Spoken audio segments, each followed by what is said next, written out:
আমাদের সবাইকে সৃষ্টি করেছেন আল্লাহ তাআলা। তিনি জানেন আমাদের জন্য কোনটা ভালো আর কোনটা খারাপ। সেজন্য ধর্ম মানে একটা জীবন দর্শন।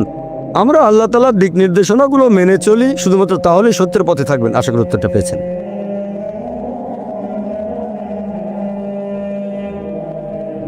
হ্যাঁ বোন। আসসালামু আলাইকুম।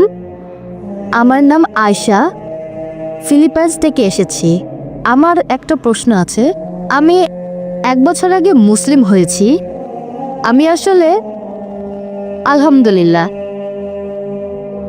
আমি আসলে কয়েকটা বিষয় নিয়ে বলতে চাই।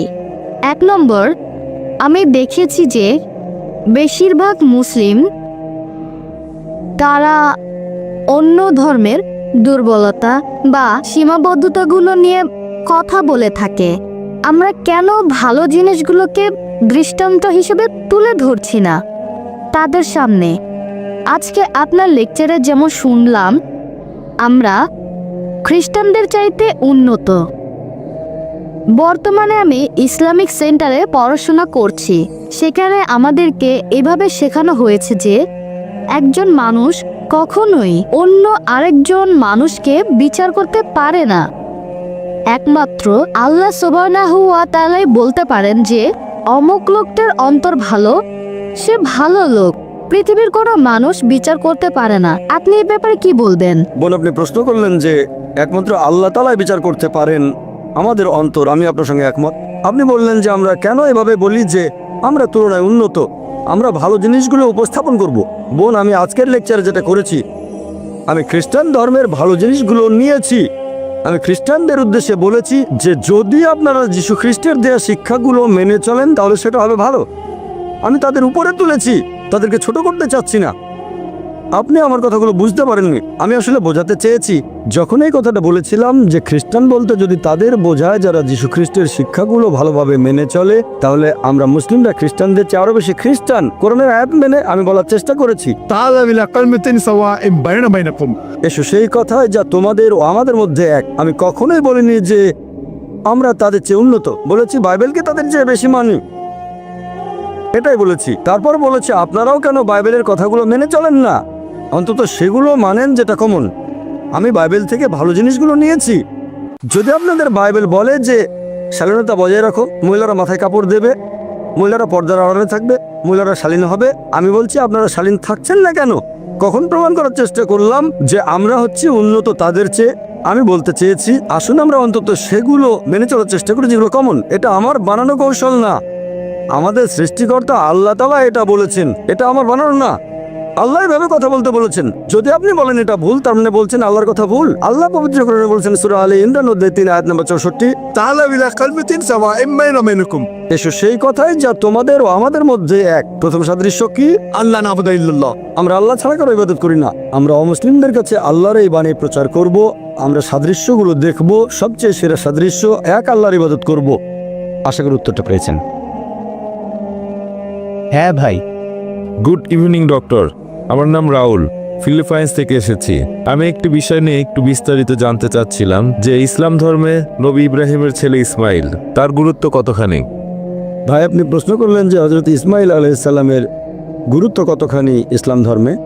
আমরা বিশ্বাস করি যে ইসমাইল আলাইহিস সালাম নবী ইব্রাহিমের ছেলে।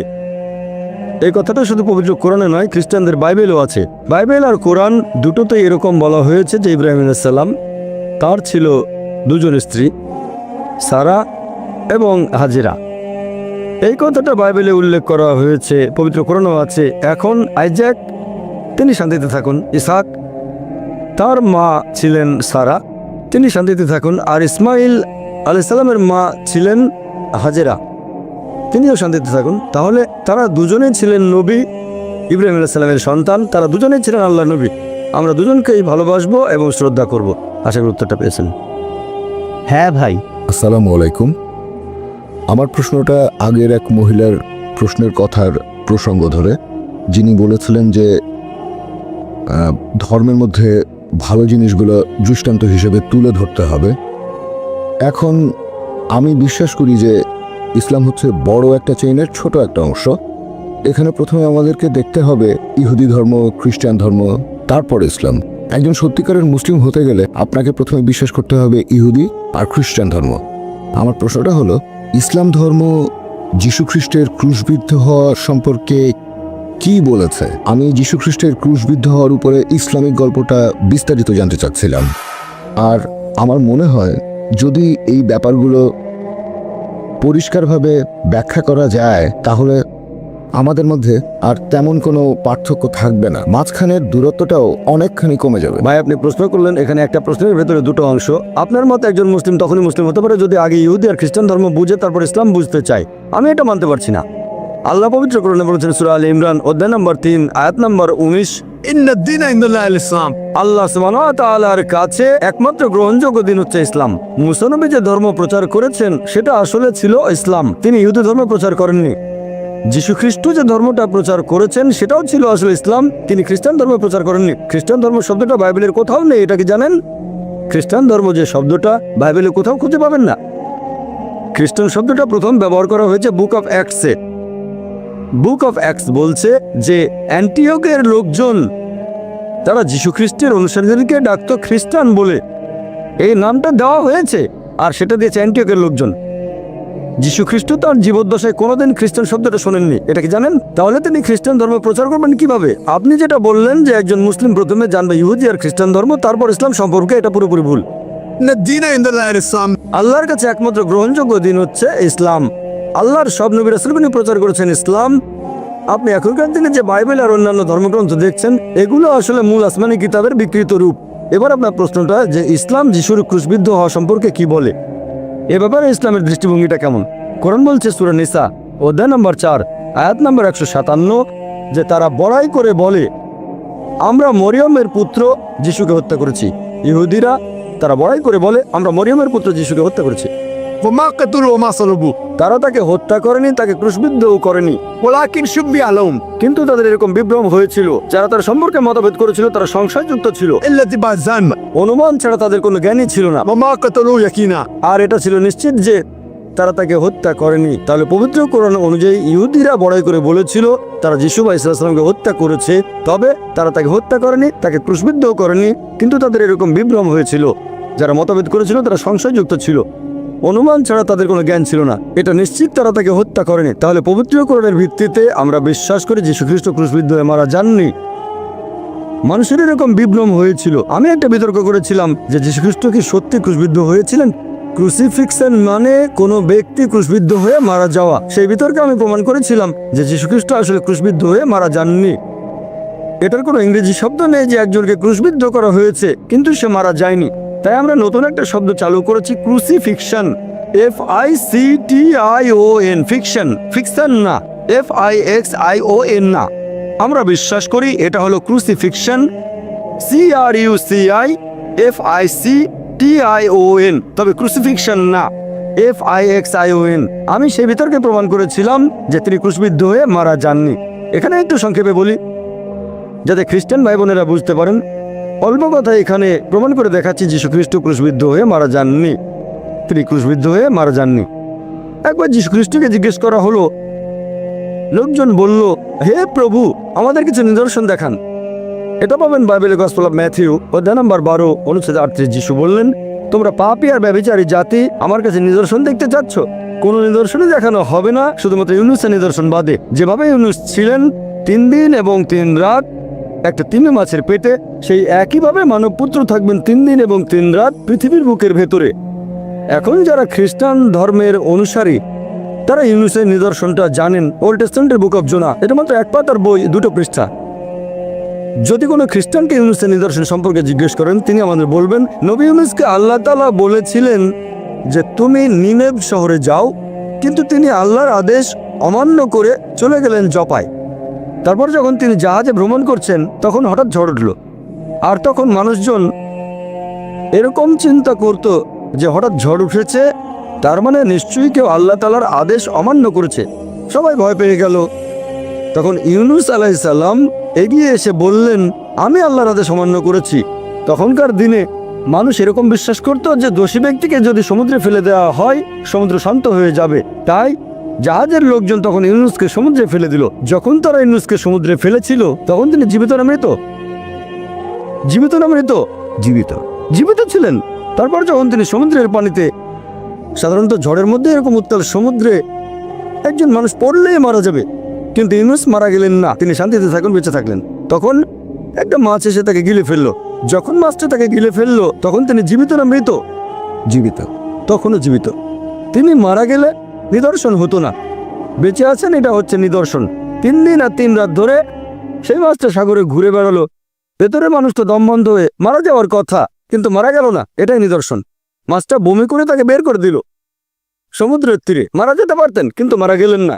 এটা আসলে খুবই আশ্চর্য একটা নিদর্শন। সমুদ্রে ফেলে দেওয়া হলো, তিনি মারা গেলেন না। একটা মাছ এসে তাকে গিলে ফেললো, মারা গেলেন না। 3 দিন 3 রাত সেই মাছের পেটের ভেতরে থাকলেন কিন্তু মারা গেলেন না। মাছটা বমি করে তাকে বের করে দিল, তিনি মারা গেলেন না। খুবই আশ্চর্যজনক একটা নিদর্শন। যীশু খ্রিস্ট তার নিজের মুখে বলেছিলেন যে যেভাবে ইউনুস 3 দিন এবং 3 রাত ছিল তিনি মাছের পেটে, সেই একইভাবে মানবপুত্র 3 দিন এবং 3 রাত থাকবেন পৃথিবীর বুকের ভেতরে। একজন খ্রিস্টানকে জিজ্ঞেস করেন যীশু খ্রিস্ট যে সময় সমাধিকক্ষে ছিলেন, ধরে নিলাম 3 দিন 3 রাত ধরে, তখন তিনি জীবিত না মৃত? তিনি তখন জীবিত না মৃত? খ্রিস্টানরা উত্তরে বলবে তিনি ছিলেন মৃত। তাহলে তো এটা পরস্পর বিরোধী। যিশু যদি ইউনুসের নিদর্শন নিয়ে ভবিষ্যৎবাণীটা পূরণ করতে চান, তাকে থাকতে হবে জীবিত। এখানে এই একটা প্রমাণ দিয়েই, যদিও আরো অনেকভাবে প্রমাণটা করতে পারি যে যীশু খ্রিস্ট বা ঈসা আলাইহিস সালাম ক্রুশবিদ্ধ হয়ে মারা যাননি, তিনি ছিলেন জীবিত, তাহলে এটার ভিত্তিতে আমরা খ্রিস্টানদের বাইবেল দিয়েই প্রমাণ করতে পারি যে যীশু খ্রিস্ট কখনোই ক্রুশবিদ্ধ হয়ে মারা যাননি। তিনি এখানে ভবিষ্যৎবাণীটা একেবারে পরিষ্কার করে বলেছেন যে তোমাদের কোনো নিদর্শন দেখানো হবে না, শুধুমাত্র ইউনুসের নিদর্শন বাদে। যেভাবে ইউনুস 3 দিন এবং 3 রাত ছিলেন তিমি মাছের পেটে, একইভাবে মানবপুত্র 3 দিন এবং 3 রাত থাকবেন পৃথিবীর বুকের ভেতরে। আপনারা যদি ভালো করে খেয়াল করেন যে 3 দিন আর 3 রাত এটাও কিন্তু পূরণ হয়নি। শুক্রবারে যিশুকে ক্রুশবিদ্ধ করা হলো, শনিবার আরম্ভ হওয়ার আগেই তাকে নামানো হলো, তারপর তাকে সমাধিকক্ষের ভেতরে রাখা হলো, সেখানে রাখা হলো শুক্রবার রাতে। শনিবারে সারাদিন তিনি সেখানে, শনিবার রাত, রবিবার সকালে তিনি আর নেই। তাহলে হচ্ছে 2 রাত 1 দিন, 3 দিন 3 রাতের ভবিষ্যৎবাণীটাও এখানে পূরণ হচ্ছে না।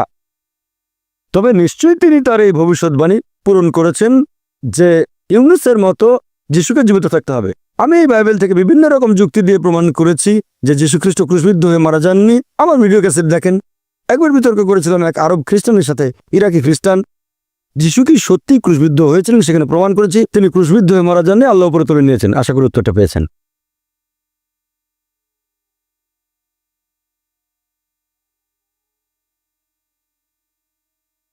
এবারে পরের প্রশ্ন করছেন একজন অমুসলিম ভাই সামনের মাইক থেকে। প্রথমে আপনাকে ধন্যবাদ জানাচ্ছি আমাদের প্রশ্নগুলোর উত্তর দেওয়ার জন্য, এতে সবার উপকার হচ্ছে। আপনার কাছে আমার প্রশ্নটা হলো, মুহাম্মদ সাল্লাল্লাহু আলাইহি সাল্লামের উপর প্রথম যে আয়াতটা নাজিল হয়েছিল যে ইকরা বিসমি রাব্বিকাল্লাযী, পড়ো তোমার প্রভুর নামে যিনি সৃষ্টি করেছেন, আমার প্রশ্নটা হলো যদি ফেরেশতা জিব্রাইল সে সময় নবী মুহাম্মদ সাল্লাল্লাহু আলাইহি সাল্লামকে বলতেন যে পড়ো তোমার প্রভুর নামে, এখন ব্যাপারটা এরকম হতে পারে যে জিব্রাইল প্রথমে সেটা নিজে বলেছেন, তারপর নবী মুহাম্মদ সাল্লাল্লাহু আলাইহি সাল্লামকে বলেছেন যে সেটা আবার পড়তে। নবী মুহাম্মদ সাল্লাল্লাহু আলাইহি সাল্লামের উত্তরটা ছিল যে আমি তো পড়তে জানি না। হ্যাঁ, এখন আমার মনে হচ্ছে যে ফেরেশতা জিব্রাইল নবীকে এমন কিছু দেখিয়েছেন যেটা লেখা ছিল। কারণ যদি শুধু মুখের কথা হতো, মানে প্রথমে ফেরেশতা নিজে পড়লেন, তারপর তিনি যদি নবীকে পড়তে বলতেন, তাহলে সেক্ষেত্রে নবীর কোনো কিছু পড়া অথবা লেখা লাগতো না। আগের কথাটাই আবার বলা, তার মানে কিছু একটা লেখা ছিল সেখানে, আর ফেরেশতা চেয়েছিলেন নবী যেন সেটা পড়েন, কিন্তু নবী উত্তর দিলেন যে আমি পড়তে জানি না। ঠিক। আর আমরা জানি যে কোরআন লিখিত অবস্থায় ছিল না, পরবর্তীতে এই পবিত্র কোরআন বই আকারে প্রকাশিত হয়। তবে অবতীর্ণ হওয়া প্রথম আয়াতটা এরকম বলছে যে সেটা হয়তো কোথাও লেখা ছিল। এখন আপনি এই ব্যাপারে কি বলবেন? ভাই, আপনি প্রশ্ন করলেন যখন প্রথম ওহী নাজিল হয়েছিল ইকরা, নবী বলেছিলেন মা আনা বিকারি, আমি পড়তে জানি না, অক্ষর জ্ঞান নেই। আপনি ধরে নিচ্ছেন এখানে নিশ্চিতভাবে কিছু লেখা ছিল, এটা আবশ্যিক না। যেমন ধরেন এখানে একজন লোক আছে, তাকে আমি বললাম যে পড়ো, যদি তাকে কোনো কিছু নাও দেখাই, সেই লোক বলবে কি পড়তে হবে দেন, অথবা আমি পড়তে জানি না। এটা আবশ্যিক না যে তাকে কিছু একটা দেখাতেই হবে। ঠিক, এটা হতে পারে নাও হতে পারে, এটা আবশ্যিক না। কাউকে কিছু করতে বললে ব্যাপারটা এমন না যে কিছু একটা দেখাতেই হবে। এভাবে বলবো না যে পড়তে পারো না কেন, এটা আবশ্যিক না যে কিছু একটা দেখাতেই হবে। যে মানুষটার অক্ষর জ্ঞান নেই সে নিজে থেকেই বলতে পারে যে আমি পড়তে পারি না। এটা আবশ্যিক না যে সে বলবে দেখাও কি পড়তে হবে, অথবা এই জিনিস না এটা পড়তে পারবো না। আমি যদি পড়তেই না জানি তাহলে তো জিনিসটা দেখে আমার লাভ কি হবে? ধরেন কেউ আমাকে বললো জাপানি ভাষা পড়েন, বললাম আমি পড়তে জানি না, আমি বলবো না কোথায় জাপানি ভাষা দেখান, তারপর বলবো চেষ্টা করে দেখি। আপনি আমাকে বললেন ভাই জাকির জাপানি ভাষা পড়েন, বলবো না যে ঠিক আছে আগে দেখান জাপানি ভাষা, বলবো আমি জাপানিজ পড়তে জানি না। ঠিক বুঝতে পেরেছেন? এখন থেকে আমরা একটা প্রশ্ন করব চিরকুটে, তারপরের প্রশ্নটা মাইকে।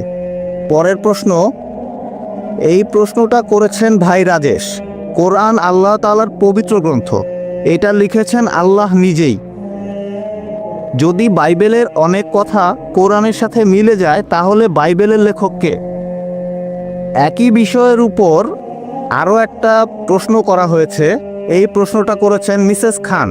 আমাকে একজন প্রশ্ন করেছে, যেহেতু বাইবেল আগে এসেছে, কোরআন সেখান থেকেই লেখা হয়েছে, অনেক কিছু নকলও করা হয়েছে, দয়া করে এটার একটা উত্তর দিবেন।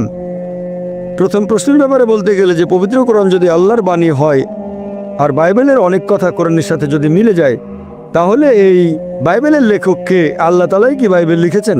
আমরা বিশ্বাস করি যে কোরআন আল্লাহ তাআলার বাণী।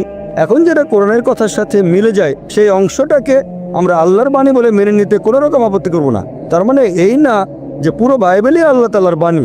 আমরা বিশ্বাস করি যে ইনজিল হলো সেই আসমানি কিতাব যেটা নাজিল করা হয়েছিল যীশু খ্রিস্টের উপর, তবে সেটা ছিল একটা নির্দিষ্ট সময় এবং নির্দিষ্ট জাতির জন্য। আল্লাহ সুবহানাহু ওয়া তাআলা এটাকে সংরক্ষণ করে রাখেননি। কিন্তু কোরআন হলো সর্বশেষ আর চূড়ান্ত আসমানি কিতাব। আল্লাহ কোরআনে বলেছেন সূরা হিজর অধ্যায় নম্বর 15 আয়াত নম্বর 9, আমি কোরআন অবতীর্ণ করেছি এবং অবশ্যই আমি এর সংরক্ষক। তার মানে এই পবিত্র কোরআন হলো ফুরকান, যেটা দিয়ে সঠিক আর বেঠিকের পার্থক্য করা যায়। কোনো কথা কোরআনের সাথে মিলে গেলে আমরা বলবো এই অংশটাকে আল্লাহর বাণী বলে মেনে নিতে আমাদের কোনো আপত্তি নেই। যদি আমাকে জিজ্ঞেস করেন যে এই বাইবেলের লেখককে, এখনকার দিনের খ্রিস্টান বিশেষজ্ঞরা বলেন যে বাইবেলের বইগুলো লিখেছেন বিভিন্ন লেখক। বাইবেল শব্দটা এসেছে গ্রিক শব্দ বিবলোস থেকে, অনেক বই মিলে একটা বই। বর্তমানের বাইবেল আমার মতে আর বিশেষজ্ঞগণের মতে একটা মিশ্রণ। এখানে কিছু কথা আছে যেগুলো আল্লাহ তাআলার বাণী, তার মানে ইনজিলের ছিটে ফোঁটা আছে। এখানে নবী রাসূলগণের কিছু কিছু কথা আছে, এছাড়াও এখানে ঐতিহাসিকদের কথা আছে। দুর্ভাগ্যজনকভাবে এর মধ্যে কিছুটা পর্নোগ্রাফিও আছে। একটা মিশ্রণ। কে লিখেছেন? অনেক মানুষও বাইবেলের কিছু অংশ লিখেছে।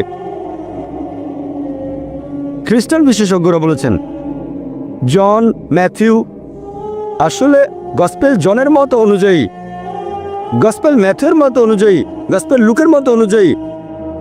আর কোরআন আমাদের বলছে সেই গসপেল যেটা যীশু খ্রিস্টের মত অনুযায়ী। আমরা বিশ্বাস করি ইনজিলে যেটা নাজিল হয়েছিল যীশু খ্রিস্ট বা ঈসা আলাইহিস সালামের উপর, তবে এখনকার বাইবেল পাবেন গসপেল ম্যাথিউর মত অনুযায়ী, গসপেল মার্কের মত অনুযায়ী, গসপেল লুকের মত অনুযায়ী, গসপেল জনের মত অনুযায়ী। আমরা বিশ্বাস করি সেই গসপেলে যেটা যীশু খ্রিস্টের মত অনুযায়ী। এমনকি খ্রিস্টান বিশেষজ্ঞরাও বলেন এই বাইবেল লিখেছে বিভিন্ন মানুষ। তাহলে আমরা পুরো বাইবেলটাকে মানতে পারি না আল্লাহ তাআলার বাণী বলে। এবারে দ্বিতীয় প্রশ্নটা নিয়ে বলি। এক বোন প্রশ্ন করেছিলেন, তাকে একজন বলেছে পৃথিবীতে বাইবেল এসেছে প্রথমে আর কোরআনের কথা বাইবেল থেকে নকল করা হয়েছে। হ্যাঁ, এরকম একটা সম্ভাবনা থাকতেই পারে।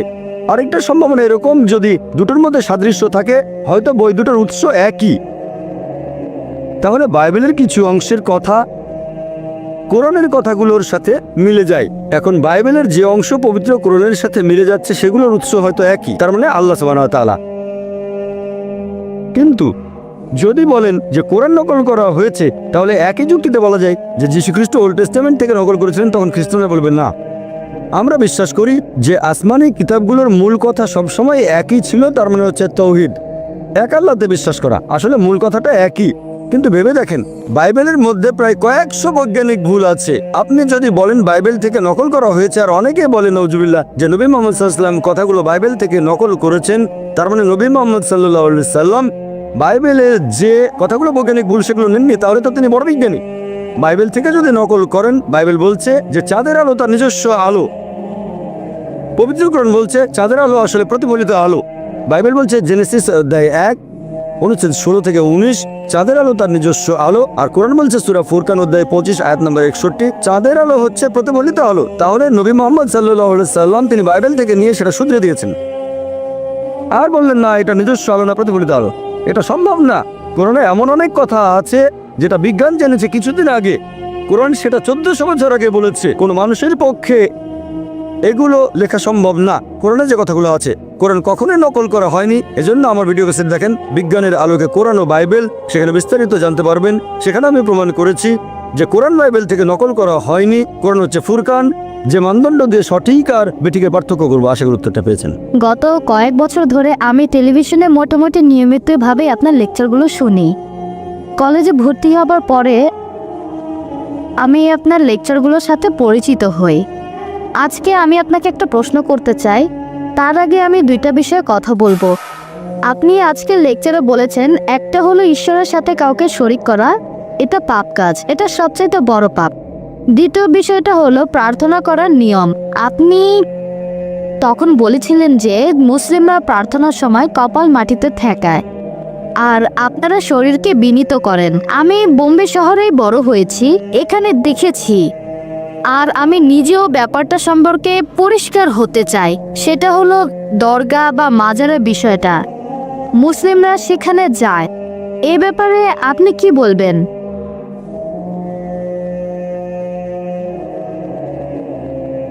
বোন খুব সুন্দর প্রশ্ন করেছেন, আরে আরে প্রশ্ন করেছেন মুসলিমদের নিয়ে,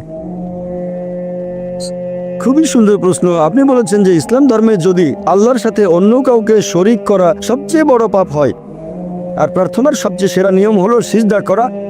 কিন্তু দরগাগুলোতে কি হয়? মানুষজন দরগায় যায়, সেখানে সিজদা করে, সেটা ঠিক না ভুল? এটাই ছিল আপনার প্রশ্ন। বোন আমি আপনার সঙ্গে একমত। আমার লেকচারের কথাগুলো আপনি পরিষ্কার আর সঠিকভাবে বুঝতে পেরেছেন যে আল্লাহ তাআলার সাথে কাউকে শরিক করা, সেটা যেই করুক সেটা ভুল, হোক সে মুসলিম বা অমুসলিম, এটা ঠিক না। তার নাম যাই হোক না কেন, জন, আব্দুল্লাহ, জাকির, মোহাম্মদ, যদি কেউ আল্লাহর সাথে অন্য কাউকে শরিক করে সে সবচেয়ে বড় পাপ করছে। আর আমরা সিজদা করব শুধুমাত্র আল্লাহ সুবহানাহু ওয়া তাআলাকে। যদি কেউ আল্লাহ ব্যতীত অন্য কাউকে সিজদা করে সে শিরক করছে, আল্লাহর সাথে অন্য কাউকে শরিক করছে। তাহলে একজন মানুষ যদি কোনো কবরের কাছে যায় আর সেই কবরকে সিজদা করে, সেই কবরকে ইবাদত করে, তাহলে সেটাই সবচেয়ে বড় পাপ, হোক সে মুসলিম বা অমুসলিম, যে নামে পরিচয় দিক। ধন্যবাদ। বোন আরো একটা প্রশ্ন করবেন? আচ্ছা, যেহেতু আমাকে একটা সুযোগ দিয়েছেন তাই এই বিষয়ের উপরে আরেকটা প্রশ্ন করি, কারণ আমি এগুলো করতে দেখেছি। আর আপনি বললেন যে কোনো মানুষ, হোক সে মুসলিম, খ্রিস্টান বা হিন্দু, যেই করুক এটা শিরক। এখন আপনার কাছে আমার প্রশ্ন যে আমি যেমনটা দেখেছি এরকম প্রচুর আছে, আমরা সবাই তাদেরকে জানি মুসলিম হিসেবে, এরা দরগায় যায়। এখন এ ব্যাপারে আপনি কি বলবেন? এখন মুসলিম এই আরবি শব্দটা সম্পর্কে বলতে গেলে সত্যিকারের মুসলিম যে আল্লাহর কাছে নিজের ইচ্ছাকে সমর্পণ করে, সত্যিকারের মুসলিম কখনো কোনো কবরকে সিজদা করবে না। আমি বিষয়টা জানি, বলবো না যে ভুল বলেছেন, আপনি ঠিকই বলেছেন।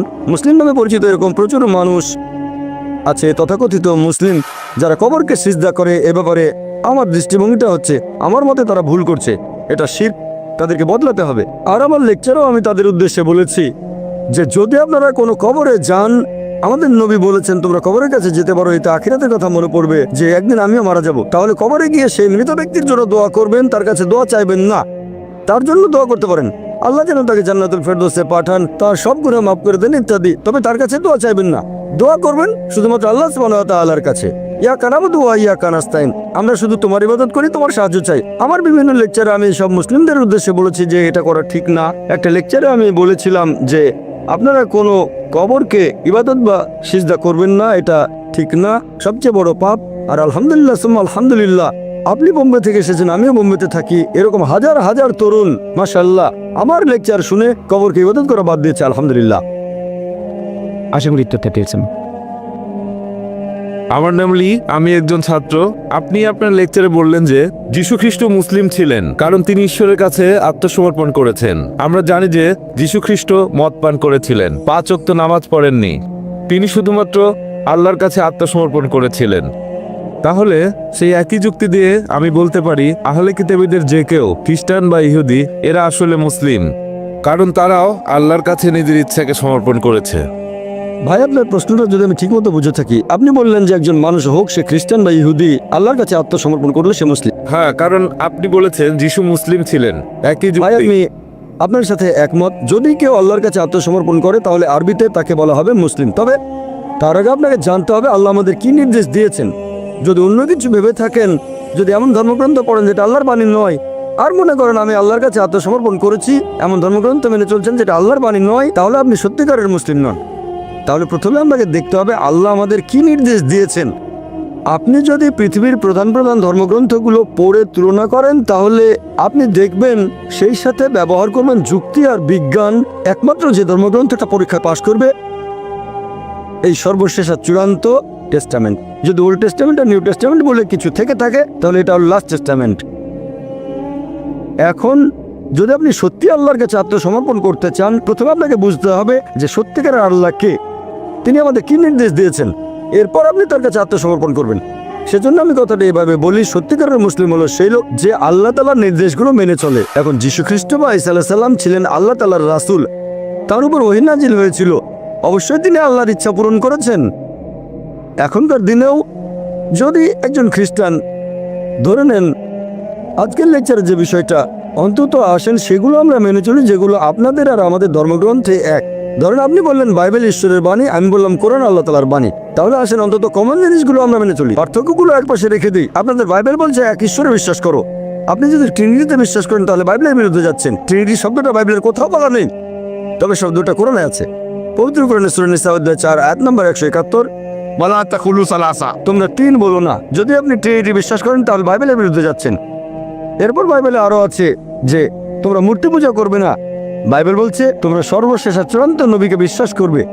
যীশু খ্রিস্ট নিজের মুখে বলেছেন গসপেল অফ জন অধ্যায় 16 অনুচ্ছেদ 12 থেকে 14, তোমাদেরকে বলার মতো আমার অনেক কথা আছে, তোমরা সেগুলো এখন সহ্য করতে পারবে না, কারণ যখন সত্যের আত্মা আসবে সে তোমাদের সত্যের পথে নিয়ে যাবে। সে নিজে থেকে কিছু বলবে না, যে কথাগুলো শুনবে সেগুলোই বলবে। সে তোমাদের ভবিষ্যতের কথা বলবে, সে আমাকে মহিমান্বিত করবে। যদি আপনি সত্যিই বাইবেলের অনুসারী হন তাহলে সর্বশেষ আর চূড়ান্ত নবী মুহাম্মদ সাল্লাল্লাহু আলাইহি ওয়াসাল্লামকে মেনে চলবেন, তার মানে পবিত্র কোরআন মেনে চলবেন আর আমাদের নবীর কথাগুলো। তাহলে যদি পবিত্র কোরআন আর নবীর কথাগুলো মেনে চলেন আপনি আবার মুসলিম। আমি আমার লেকচারে বলেছি আসুন আমরা সেগুলো মেনে চলি যেটা কমন। পার্থক্যগুলো এ ব্যাপারে আমি আগেও বলেছি, আমি বাইবেলের কয়েকশো পরস্পর বিরোধী কথা নিয়ে লেকচার দিতে পারি, তবে সেটা করতে চাই না। একবার একজন একটা বই লিখেছিলেন আমেরিকাতে, ডক্টর উইলিয়াম ক্যাম্বেল, যে পবিত্র কোরআনে 30টা বৈজ্ঞানিক ভুল আছে। আমি শিকাগোতে গিয়ে তার সাথে বিতর্ক করলাম, তার সবগুলো অভিযোগ খণ্ডন করলাম। তারপর আমি বাইবেল থেকে 38টা বৈজ্ঞানিক ভুলের কথা বললাম, তিনি একটার উত্তর দিতে পারেননি। আমি এই ভুলগুলো আল্লাহ সুবহানাহু ওয়া তাআলার উপর চাপাতে পারি না। প্রথমে আমাদের দেখতে হবে কোন গ্রন্থটা আসলে আল্লাহর বাণী, তারপর সেটা মেনে চলবো।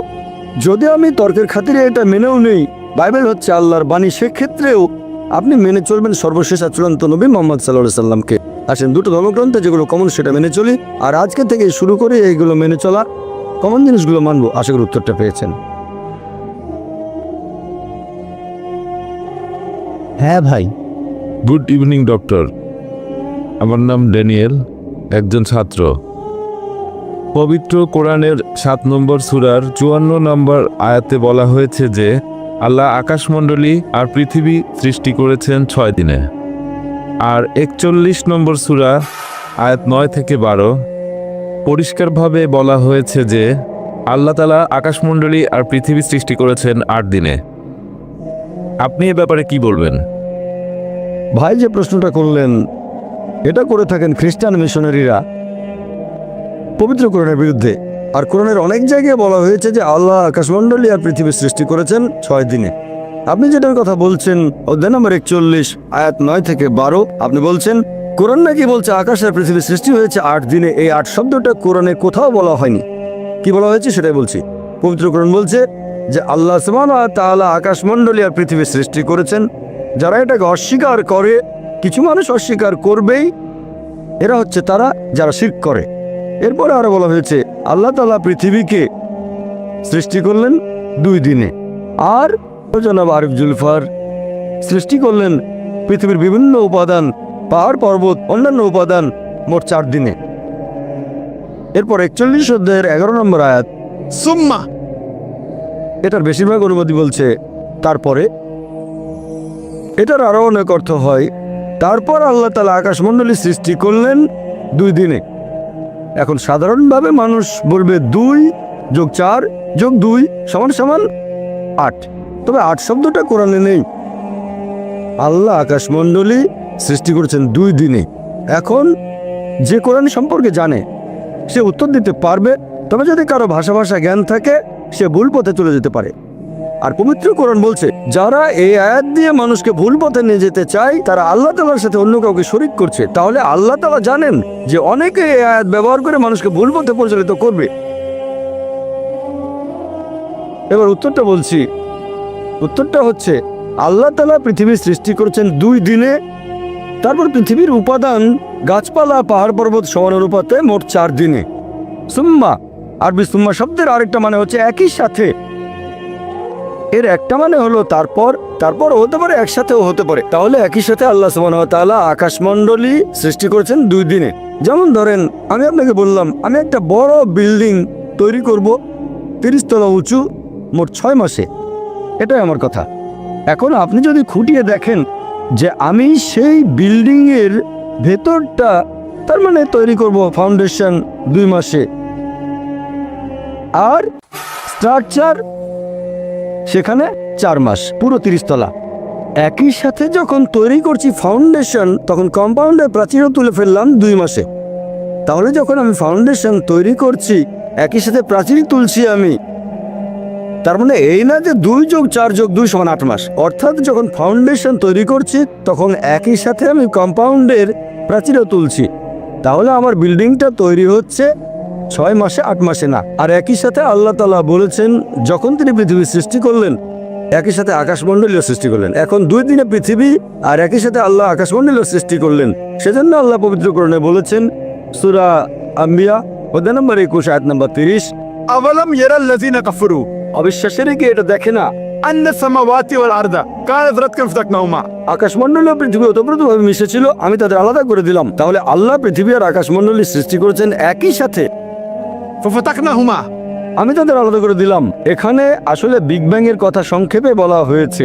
এখন বিগ ব্যাং থিওরি আমাদের বলে যে পুরো বিশ্বজগৎ প্রথমে ছিল একটা বিন্দু, তারপর বিস্ফোরণে সবকিছু আলাদা হয়ে গেল, তারপর তৈরি হলো গ্যালাক্সি, নক্ষত্র, বিভিন্ন গ্রহ, পৃথিবী, আমরা এখন যেখানে আছি।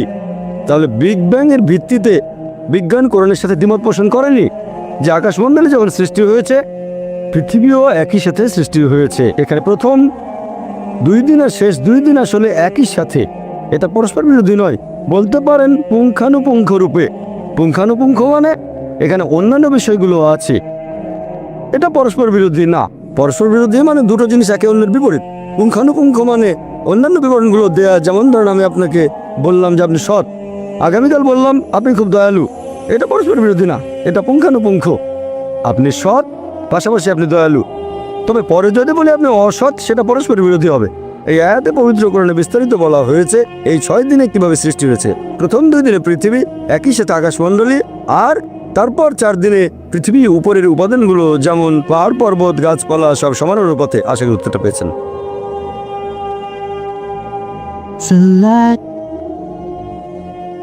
হ্যাঁ ভাই। আমার নাম মহেশ, বোম্বে থেকে এসেছি। আমি গত 6 বছর ধরে দুবাই আর অন্যান্য দেশে আপনার লেকচার শুনতে গিয়েছি। আজকেও আপনি খুব সুন্দরভাবে বিভিন্ন বিষয় নিয়ে কথা বললেন।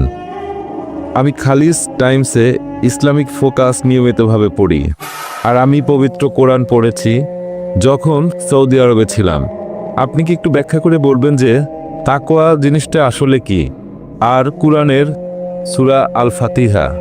ভাই মাশাআল্লাহ, ভাই মহেশ বোম্বে থেকে এসেছেন, আমিও থাকি বোম্বে। আপনি আমার লেকচার শুনছেন 6 বছর ধরে। আরেক বোনও বললেন মাশাআল্লাহ তিনিও কয়েক বছর ধরে আমার লেকচার শুনছেন। আপনি প্রশ্ন করলেন যে তাকওয়া জিনিসটা কি। তাকওয়া মানে ধার্মিকতা, আল্লাহকে মেনে চলা এবং ন্যায়নিষ্ঠতা। একটা হাদিস আছে তাকওয়া সম্পর্কে বলছে, এটা অনেকটা এরকম, আপনি হাঁটছেন একটা জঙ্গলের মধ্যে, গাছপালায় অনেক কাঁটা আছে, আপনি ভয় পাচ্ছেন আপনার পোশাক সেই কাঁটায় বেঁধে যেতে পারে, সেজন্য আপনি খুব সাবধানে আপনার পোশাকটা বাঁচিয়ে সেই কাঁটায় ভরা জঙ্গলের মধ্য দিয়ে হাঁটছেন। তাকওয়া হচ্ছে এরকম। মূলত এটা হচ্ছে আল্লাহকে মেনে চলা, ধার্মিকতা, ন্যায়নিষ্ঠতা। এই হচ্ছে সংক্ষেপে তাকওয়া শব্দের মানে। আমি এখন আপনাদের দাওয়াত দিচ্ছি, যেহেতু আপনি আমার লেকচারগুলো দেখেছেন আর শুনেছেন গত 6 বছর ধরে, আরেক বোনও শুনেছেন কয়েক বছর, দুজনেই থাকেন বোম্বে শহরে। আমি আপনাদের দাওয়াত দিচ্ছি, আমন্ত্রণ জানাচ্ছি এই দ্বীনুল হকে, এই সত্যের ধর্মে আমি আল্লাহর কাছে দোয়া করছি আপনাকে যেন আল্লাহ হেদায়েত করেন, আর ইনশাল্লাহ আল্লাহ তাআলা যেন আপনাদের হেদায়েত করেন, আপনিও যেন তাকে অর্জন করতে পারেন, মানে আল্লাহকে মেনে চলা আর ধার্মিকতা। আশা করি উত্তরটা পেয়েছেন। হ্যাঁ ভাই, আপনি বাইবেলের উদ্ধৃতি দিতে গিয়ে একেবারে শাব্দিক অর্থ করে ফেলেছেন যে বাইবেল আমাদের এই শিক্ষা দিচ্ছে। আর আমি যতটুকু জানি যে গত কয়েকশো বছর ধরে বাইবেলের বিভিন্ন রূপক গল্প, সেগুলোর শাব্দিক অর্থগুলো এখন আর ধরা হয় না, এর পেছনের অর্থটাই হলো আসল। আমার প্রশ্নটা হলো যে ইসলাম ধর্মে কি এরকম কিছু করার চেষ্টা হয়েছে যেখানে শাব্দিক অর্থটা ধরা হবে না, বরং এর পেছনের অর্থটাকে গ্রহণ করা হবে, কোরআনে যেসব কথা বলা হয়েছে? ভাই, আপনি প্রশ্ন করলেন যে আমি বাইবেলের উদ্ধৃতি দিয়েছি আর সবকিছুর শাব্দিক অর্থ করেছি, তবে গত কয়েকশো বছর ধরে রূপক অর্থগুলো নেওয়া হচ্ছে। রূপক গল্প কোরআনেও আছে, পবিত্র কোরআনে রূপক আছে। আর কোনো কথা যদি কোরআনে বলা হয়, অনেক সময় দেখা যায় যে একটা শব্দের অনেকগুলো মানে আছে। যদি একটা শব্দের 5-6টা অর্থ হয়, হতে পারে সবগুলোই সঠিক, অথবা হয়তো একটা অর্থ ধরতে হবে। তবে তার মানে এই না যে পবিত্র কোরআন একটা কথা বলছে আর আপনি অন্য অর্থ ধরে বসলেন। পবিত্র কোরআনে রূপক গল্প আছে, অনেক রূপক গল্প পবিত্র কোরআনে, তবে তার মানে এই না যে শাব্দিক অর্থ কোরআনের বিরুদ্ধে যাবে। তাহলে কোরআন যেটা বলছে, বাইবেল যেটা বলছে, যেমন মূল যে ইনজিল, যীশু খ্রিস্টের উপর যে আসমানি কিতাব নাজিল হয়েছিল, সেটা পাঠানো হয়েছিল দিক নির্দেশনা হিসেবে, যেটা উল্লেখ করা হয়েছে সেটা মেনে চলতে হবে। হ্যাঁ, অনেক সময় হতে পারে যে অন্য আরও কিছু অর্থ হয় আর সেগুলো সঠিক, তার মানে এই না যে সাধারণ যে অর্থটা সেটা বাদ দিতে হবে। হ্যাঁ ভাই, বলেন। আমি উদাহরণ দিচ্ছি, যেমন আপনি লেভিটিকাসের উদ্ধৃতি দিয়েছেন আমাদের পোশাকের ব্যাপারে, যেটা আছে খ্রিস্টান ধর্মে, তবে পরবর্তীতে যীশু খ্রিস্ট বলেছেন শুধু শালীনতা বজায় রাখতে, আমরা শালীন হয়ে চলব। এখনকার দিনে খ্রিস্টানরা শাব্দিক অর্থটা নাও নিতে পারে, পুরো শরীর ঢাকছে না, অথবা তারা ঢিলাঢালা পোশাক পরছে না। আমরা আধুনিক সমাজে বাস করি, এখানে শালীনতার অর্থ অন্যরকম হতে পারে, এইরকম আর কি।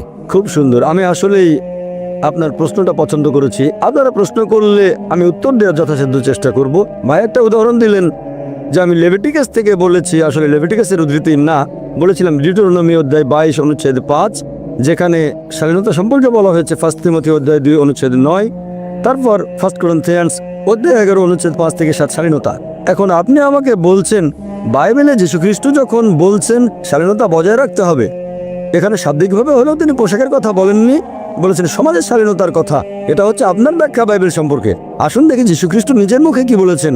যীশুখ্রিস্ট তার নিজের মুখে বলেছেন, গসপেল অফ ম্যাথিউ অধ্যায় নম্বর 5 অনুচ্ছেদ 17 থেকে 20, এটা ভেবো না যে আমি নবীগণের বিধি ব্যবস্থা ধ্বংস করতে এসেছি, আমি ধ্বংস করতে আসিনি বরং পূরণ করতে এসেছি। আকাশমণ্ডলে পৃথিবী লোপ না হওয়া পর্যন্ত এই বিধি ব্যবস্থার বিন্দু বিসর্গ লোপ হবে না, সবই পূরণ হবে।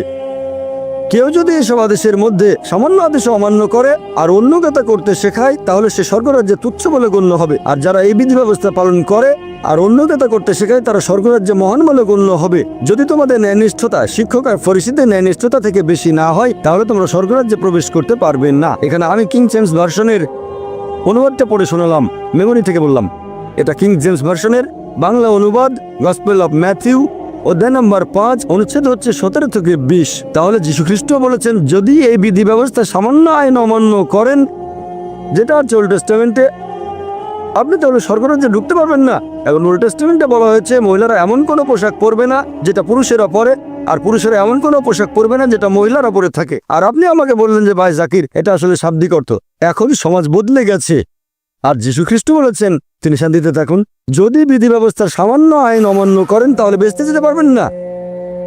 এখন আপনি কি বলবেন যীশুখ্রিস্ট আমাদের ভুল পথে পরিচালিত করার জন্য এসেছেন? মোটেই না। তিনি পরিষ্কার বলেছেন আকাশমণ্ডল পৃথিবী লোপ না হওয়া পর্যন্ত এই বিধি ব্যবস্থার বিন্দু বিসর্গ লোপ হবে না, সবই পূরণ হবে।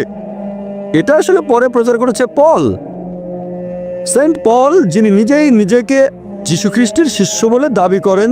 তিনি বলেছেন দেখো বিধি ব্যবস্থাকে ক্রুশবিদ্ধ করা হয়েছে। এটা পলের শিক্ষা।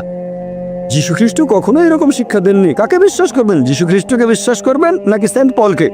তারপর যীশুখ্রিস্ট আরো বলেছেন যদি তোমাদের ন্যায়নিষ্ঠতা শিক্ষক আর ফরিসীদের ন্যায়নিষ্ঠতার চেয়ে বেশি না হয়, যদি ইহুদিদের চেয়ে উন্নত না হও, স্বর্গরাজ্যে প্রবেশ করতে পারবে না। তার মানে বাইবেলের ওল্ড টেস্টামেন্টে যেসব কথা বলা হয়েছে, শুকরের মাংস খাবে না, শালীনতা বজায় রাখবেন, সবকিছু মানতে হবে। এজন্য আপনি দেখবেন যে চার্চে যারা নান, সিস্টার, তাদের পোশাক মুসলিম মহিলাদের মতো। আপনি কি মা মেরির কোনো ফটোগ্রাফ দেখেছেন? তার পুরো শরীর ঢাকা, মাথায় কাপড়, কবজি পর্যন্ত ঢাকা, পায়ের গোড়ালি পর্যন্ত। আমি জানি না ভবিষ্যতে কি হবে, আল্লাহ জানেন। মা মেরিকে হয়তো স্কার্ট পড়তে হতে পারে, আপনাদের ভাষায় এটাই উন্নতি। তবে আসলে তার পুরো শরীর ঢাকা। নানদের ব্যাপারটা একই রকম, নানদের পুরো শরীর ঢাকা। কেন? আর ইসলাম ধর্মে মুসলিম মহিলারা নানদের মতোই। প্রত্যেক মুসলিম মহিলা ধার্মিকতার কথা যদি বলেন, সে হবে ধার্মিক আর শালীন। এখানে আমি বলবো, খ্রিস্টান বলতে যদি তাদের বোঝানো হয় যারা যীশু খ্রিস্টের শিক্ষাগুলো মেনে চলে, তাহলে আমরা মুসলিমরা খ্রিস্টানদের চেয়ে আরও বেশি খ্রিস্টান। হ্যাঁ ভাই, আমি বলতে চাচ্ছি যে বর্তমানের এই আধুনিক সমাজ ব্যবস্থায় আমরা আধুনিকভাবে সব কিছুর ব্যাখ্যা করব। আমরা সব ক্ষেত্রে শাব্দিক অর্থটা হয়তো ধরবো না, আপনি যেভাবে ধর্মগ্রন্থের উদ্ধৃতি দিলেন সেভাবে ধরবো না। আমরা বোঝার চেষ্টা করব যে যীশু খ্রিস্ট তিনি এই কথাগুলো দিয়ে আসলে কি বোঝাতে চেয়েছিলেন। আমরা ওল্ড টেস্টামেন্টের কথাগুলো মেনে চলবো, তবে হয়তো শাব্দিক অর্থ না, বোঝার চেষ্টা করব তিনি কি বুঝিয়েছেন এই পোশাকের কথা বলে। যিশু বলেছেন এগুলো না থাকলে স্বর্গে যেতে পারবে না। এখন আধুনিক একজন মানুষ, সে হয়তো এই কথাটাকে অন্যভাবে ব্যাখ্যা করতে পারে, অন্যভাবে দেখতে পারে। ভাই, আপনার কথাটা যদি মেনে নেই যে প্রত্যেক যুগে নতুন ব্যাখ্যা দেয়া হবে, তাহলে এই বাইবেলের প্রয়োজনটা কি? কোরআনের প্রয়োজন কি? যদি আপনি বারবার যুগের সাথে তাল মিলিয়ে ব্যাখ্যা করতে থাকেন আর আধুনিক সমাজের দৃষ্টিভঙ্গি যদি বাইবেলের ভেতরে ঢোকাতে চান, তাহলে বাইবেলের প্রয়োজনটা কি? বাইবেল তাহলে দরকার হবে কেন? কেন প্রয়োজন হবে বাইবেল? আপনি এভাবে বলতে পারেন যে বিজ্ঞান আর প্রযুক্তি আরো উন্নত হলে আপনি বাইবেল আরো ভালোভাবে বুঝতে পারবেন, কোরআন ভালোভাবে বুঝতে পারবেন, তাহলে আমার কোনো আপত্তি নেই। কিন্তু যদি বলেন আধুনিক সমাজ ব্যবস্থার উপর ভিত্তি করে আমরা নতুন ব্যাখ্যা করব কোরআন আর বাইবেলের, এটার কোনো মানেই হয় না। আল্লাহ আমাদের সৃষ্টিকর্তা, তিনি জানেন কোনটা আমাদের জন্য ভালো। আপনি বলতে চাচ্ছেন আল্লাহকে এটা জানেন না, আল্লাহকে ছোট করে দেখছেন। এটার মানে আপনি বলতে চাচ্ছেন যে আল্লাহ জানেন না সমাজ ব্যবস্থায় পরিবর্তন আসে। যদি পবিত্র কোরআন পড়ে দেখেন, যদিও এটা নাজিল হয়েছে 1400 বছর আগে, তারপরেও কোরআনে এমন একটা কথা আপনি দেখাতে পারবেন না যেটা প্রতিষ্ঠিত কোনো বৈজ্ঞানিক তথ্যের বিরুদ্ধে যায়। এটা জানেন? বিজ্ঞান দিনে দিনে যতই উন্নত হোক, জ্ঞান বিজ্ঞানে মানুষ যতই উন্নত হোক, তারপরেও কোরআনের একটা কথাও ভুল প্রমাণ করতে পারবে না। হয়তো চিন্তা ভাবনা করার জন্য একটা নতুন ধারা পাবো। যদি বিজ্ঞান উন্নত হয়, তাহলে আমরা হয়তো কোরআনের কিছু কথা আরো ভালো করে বুঝতে পারবো। এখনো বিজ্ঞানে আমাদের জানাটা খুবই সীমিত, সেজন্য কোরআনের বেশ কিছু আয়াত এখনো হয়তো আমরা বুঝতে পারি না। তার মানে এই না যে আধুনিক সমাজ ব্যবস্থার সাথে তাল মিলিয়ে সেই কথাটার একটা ব্যাখ্যা দিয়ে দেবেন। যতই আধুনিক সমাজ বদলাক, বিধি ব্যবস্থা একই রকম থাকবে। মহিলারা হিজাব পালন করবে, পুরুষরা দৃষ্টি সংযত রাখবে। কানাডার মতো ঘটনা ঘটবে না, সেখানে এখন পুরুষ পুরুষকে বিয়ে করে। ইসলাম ধর্ম সবসময় সংখ্যাগরিষ্ঠতায় বিশ্বাস করে না, বিশ্বাস করে সত্যকে। সত্য জিতলে বিজয়ী হবেই। আর যীশু খ্রিস্ট নিজের মুখেই বলেছেন, সত্যকে খোঁজো, সত্য তোমাকে মুক্তি দেবে। আমরা এমন গণতন্ত্রে বিশ্বাস করি না। হয়তো আজকে বললেন ঠিক আছে সমকামীরা বিয়ে করতে পারবে, তারপর স্বাধীনতা বদলে গেছে, মহিলারা কম কাপড় পরবে। এগুলো হচ্ছে মানুষের বানানো আইন।